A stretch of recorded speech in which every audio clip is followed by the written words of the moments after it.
Aku datang ke rumahmu untuk membebaskan syirik yang ada padaku.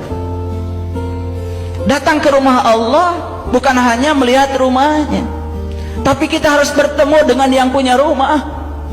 Li'ilafi Quraisy ilafihim rihlatas sita'i was-saif falyabudu rabb hadzal bait. Jangan sembah rumahnya, jangan sembah rumahnya, kata Allah, sembah yang punya rumah. Kalau ngerti saja, ngerti yang kita ucapkan, bergetar jiwa kita, bergetar seluruh sel dalam tubuh kita. Ternyata pergi ke Baitullah itu tugasnya cuma satu, agar kita bisa bertemu dengan yang punya rumah. Makanya di Quran dikatakan, fa idza qadaitum manasikakum fazkurullah kazikrikum abakum. Apabila kamu telah menyelesaikan hajimu, ingatlah Allah seperti kau mengingat bapakmu. Ingat itu ada syaratnya, hadir. Syarat sahnya ingat, harus tahu yang diingat. Dan kita tidak mungkin bisa mengingat sesuatu kalau kita tidak tahu. Maka kenali dia. Kita akan ingat sepanjang ruang dan waktu. Itu yang dikatakan dengan Ahlul Bait. Karena ingat itu bukan sebutan, ingat itu tidak sibuk, bukan menyebut. Ingat itu di dalam. Dan kalau kita sudah tahu yang diingat, kita akan bisa mengingatnya sepanjang ruang dan waktu.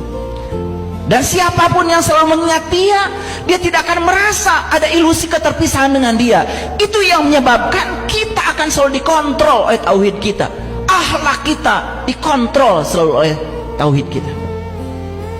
Tidak mungkin kita bisa berbohong lagi pada siapapun. Tidak mungkin kita bisa menyakiti siapapun. Tidak mungkin kita merendahkan siapapun. Tidak mungkin. Jadi hadirin, mereka yang masih senang berkhianat pada dirinya sendiri dengan melakukan tindakan-tindakan yang jahat, sebetulnya itu bukti nyata bahwa sebetulnya dia masih selingkuh kepada Allah. Itu sebabnya kita harus menembus sempadan langit dan bumi. Kita tembus kesadaran materi kita, yuk kita lampaui. Jangan materi terus mempertuhankan kita.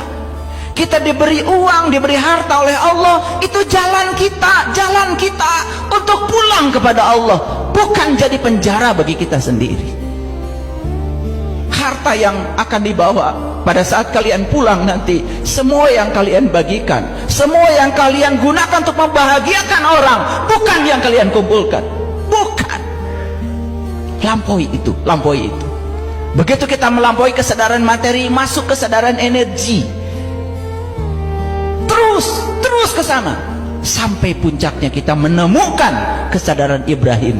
Inni wajjahtu wajhiya lilladzi fataras samawati wal ardh. Apa yang kalian lakukan ketika sholat? Hanya mengatakan kalimat itu, tetapi tidak merasakan kalimat itu. Bohong besar. Harusnya pada saat mengatakan ini wajahtu, aku hadapkan wajahku kepada zat yang telah menciptakan langit dan bumi. Harusnya wajahmu berhadapan dengan wajahnya. Harusnya seperti itu. Bergetar sholatmu. Kita hanya di mulut saja.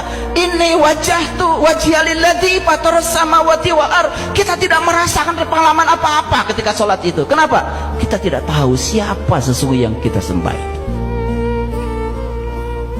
Makanya Ibrahim sebelum mengatakan kalimat itu, beliau mencari dulu siapa jati diriku, siapa Tuhanku.